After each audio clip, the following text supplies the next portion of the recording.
So, good morning everyone. Long time no see due to summer holidays, obviously. I hope everyone has a great summer and is enjoying the weather and the break. I surely did. Just back from a trip to Czech and Slovakia. Just a few days at home before I'm off again for a bit, so bit of a summer holiday stream today, looking at the markets like we usually do. And it has been pretty slow a few weeks, I think.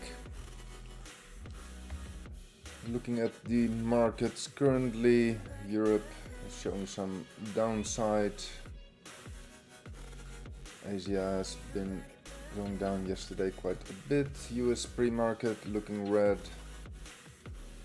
Oil looking red. Gold holding on pretty nicely.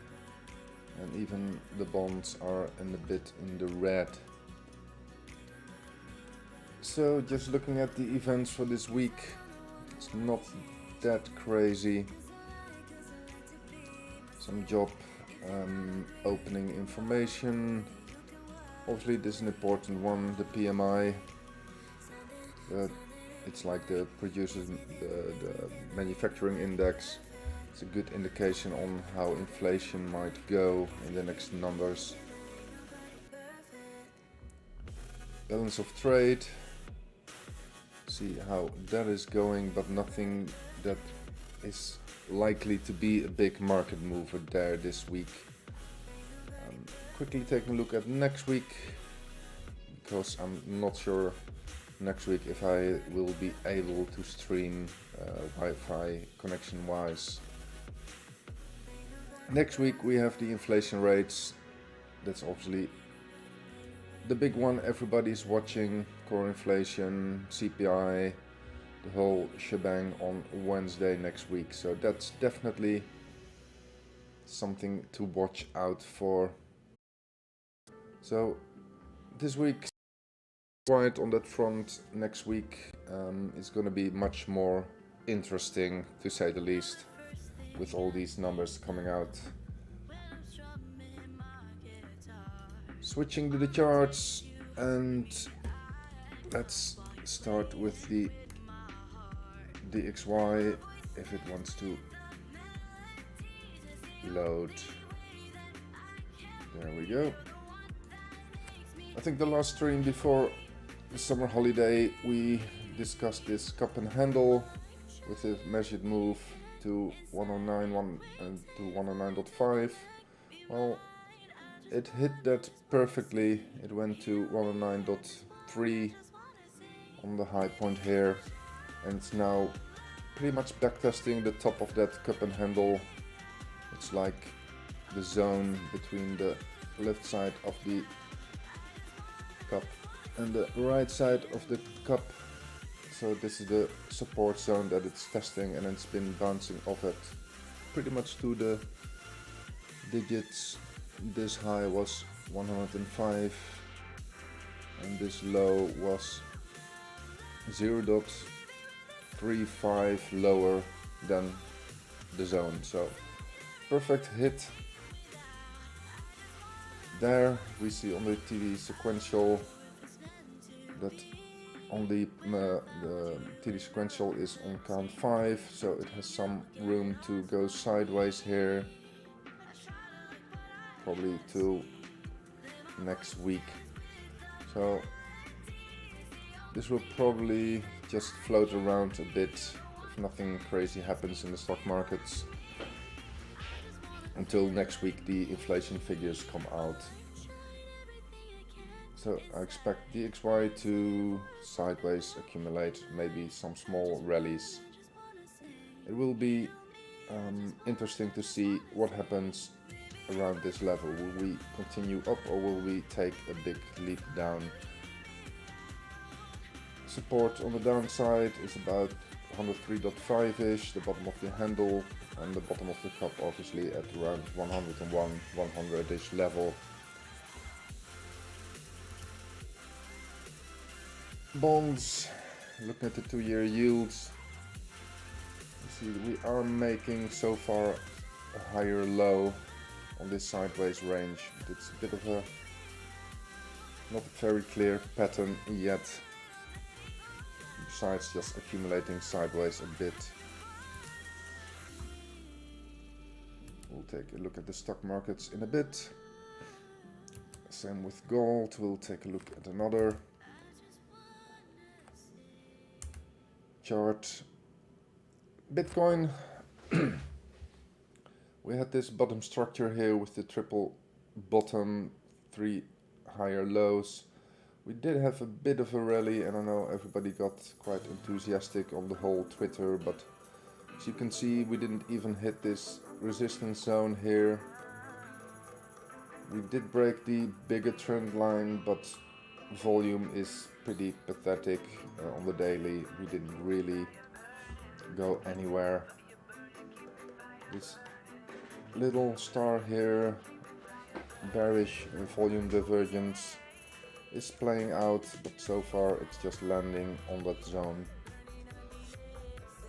So the rally that had whole Twitter excited didn't really, it's like a minor bounce on the daily, not even reaching resistance so far. So we could easily go still to 25.5k-ish and getting rejection back into this 17.5 to 18 to 19k support zone. Hash ribbon is also still in capitulation mode with no curving upwards yet, so no buy signals here at all. And I think I think before the summer I thought we would probably float up and down sideways for July, August, and we seem to be doing that. So very rough guesstimate.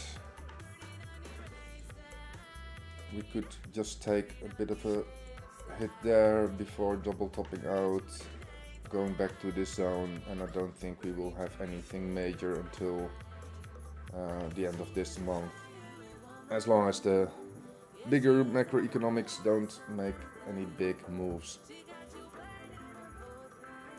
Looking below this zone, if we break 18k, there's really nothing until 12k. So if we break down that 18k, the previous low here, we will probably hit 12k, and then the next part is 10k to the downside. And I think that's a move that doesn't require much panic or selling to get there. It seems like this support is holding, and we're talking about the support from November 20, that level that has been hit here, but I don't think there's anything, I don't think it's a really strong support. It just has been that level from history, and also obviously it's also pretty much the peak from 17 that we're hitting now.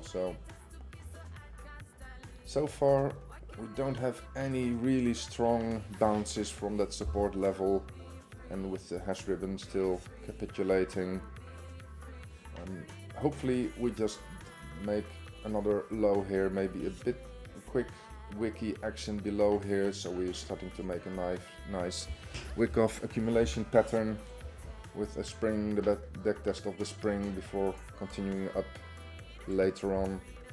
But volumes has been very low, so I'm not that confident that we have seen the bottom of this little bear market so far.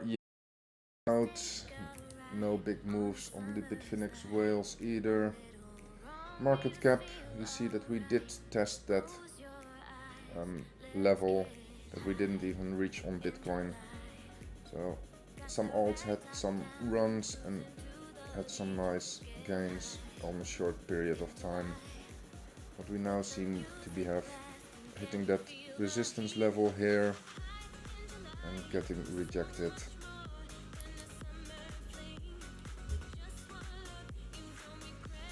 So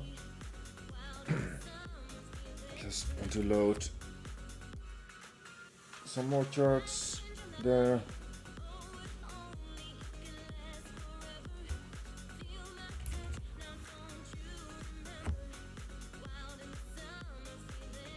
If we take a look at the stock markets, give it a bit of time to load there.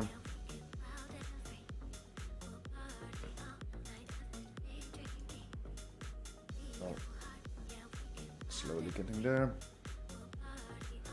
You see that the stock markets also have been in a small rally, but we didn't even break those resistance zones neither. Like the Dow Jones didn't reach the resistance, S&P 500 didn't reach the resistance yet, only the Nasdaq did break that resistance, but it's now already pulling back from those levels. And one more thing to keep in mind, that usually if you look at the VIX, there's never a bottom in the bear market where the VIX doesn't, the volatility index doesn't end with a big peak. And you see that we pretty much had the bottom of the volatility of the summer. And usually, let's put it away from the percentage. If you have a recession bear market, it usually ends with a big spike here, like in 21 and 20 also, and obviously the big one in March 20 where we had huge volatility. This big peak was the 18 dump, another one in December. So looking at the VIX, it doesn't seem we have hit the bottom of the bear market on the stock markets yet. We are seeing a bit of increased volatility, and this just looks like there's another lag of volatility to be expected pretty soon. The stock markets still look nasty, even having various harmonics on the dailies being formed. It does really not look that nice. Only the Nasdaq had some reached that resistance level, but it's now also fading out in the pre-market already. If we look at my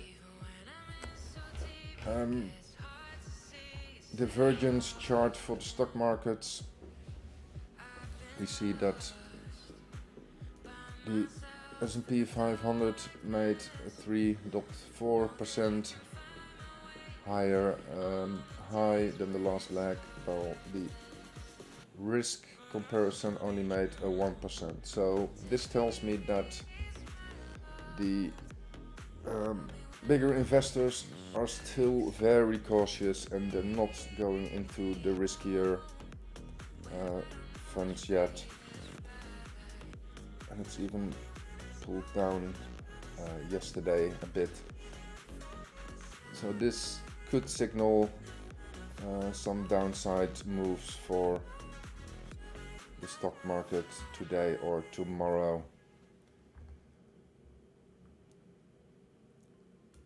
Looking at the Bitcoin chart a bit more in detail, we see that these GAN lines have been perfectly respected with rejection here. We broke this GAN, backtested it before continuing, and we're now pretty much stuck in that GAN channel over here that we broke out of and now seem to be testing it as resistance.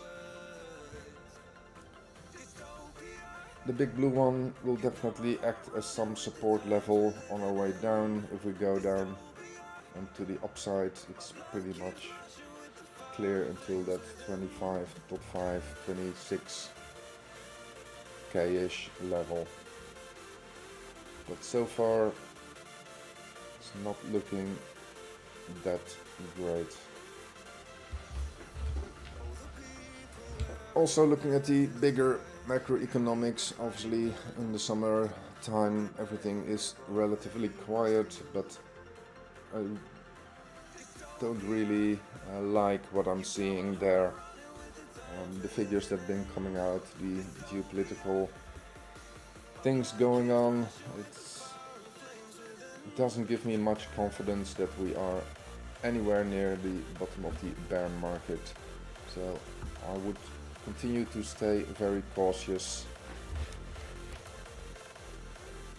One thing to also quickly take a look at is the Euro USD that has been pretty much destroyed, obviously following the geopolitical situation. If we just look at the whole existence of the euro, this is where it just existed on paper. This is the accumulation before pretty much the launch in 2001 and 2. You see, since the euro has been in use, it has been going on until almost over 1.6 compared to the dollar, but it's now pretty much been in a bear market since that peak in 2008. We did briefly even breach the $1 magical benchmark, and or not even managed to rally after that. So pretty weak performance, and we have this little zone here that could act as a bit of a support level. But if we break that 96 cents, or definitely the definitive break of that $1 with some backtesting and volume, then I think 85 is the next level where it's going to be. So that would be from the current price. There's a 5% to the support zone, but after that it's probably 85 or 16 to 20% downside potential. Obviously to the upside there's also 20% potential without even creating a higher high, but with the current economical situation in Europe, especially with the gas prices and the gas shortages that are expected here in Europe for the winter, obviously with Russia closing down the Nord Stream 1 gas lines. It's summer now, so the consumers don't use much gas, but if the winter comes and the gas usage will go up, there's a good chance that a lot of industrial factories will have to shut down because of the lack of gas where they run their production on. That could mean a very big hit for the economics in Europe, and that will pretty sure, if that happens, obviously you don't know, maybe they will open the gas lines from Russia again. I have my doubts about it, but if they keep it closed and the winter hits, we could see that lag down to 85 cents. Definitely something to watch, and if that happens, for us Europeans, we might even look at Bitcoin to Euro instead of Bitcoin to USD to determine if we want to buy Bitcoin or keep cash.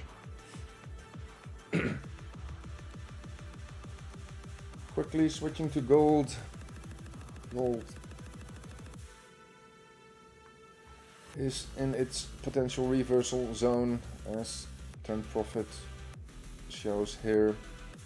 We do not have falling momentum yet, but we do see this count 9 exactly at the descending resistance line here. So gold is not looking that strong yet, and I think what we have seen is a lot of bigger and institutional traders selling gold for their margin calls because the stock market has been going down and down and down.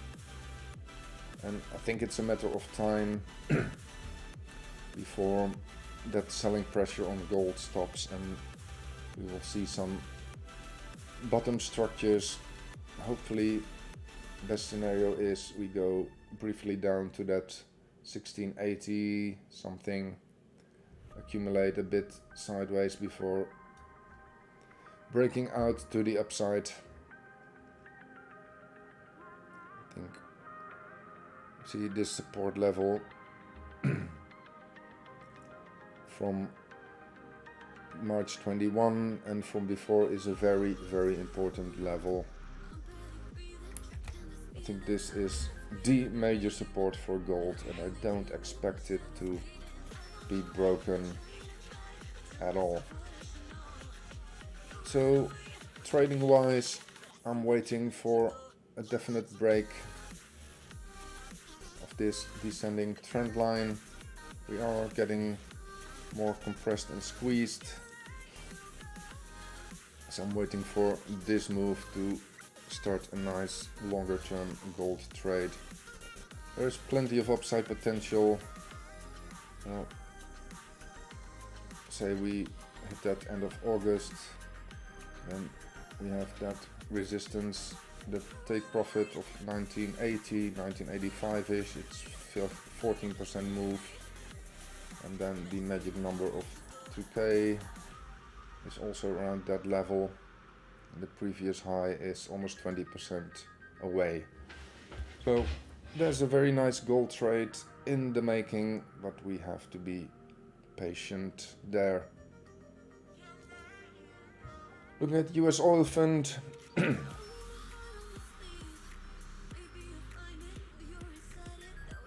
we had that breakout of the ascending wedge that pretty much hit its target.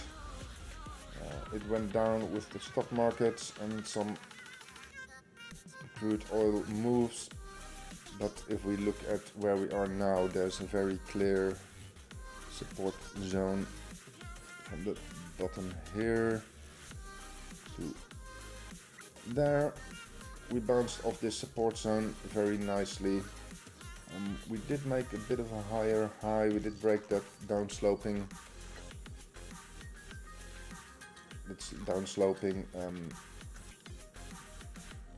level here, and then yesterday we gapped down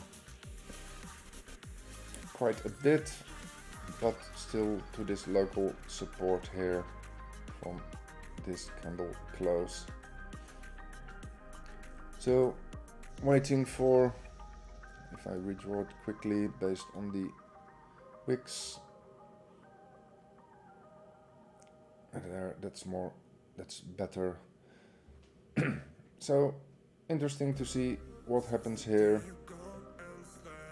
and only if we manage to break and hold that 80 level, and there's a nice trade opportunity to be made. Let's mark that 80 level.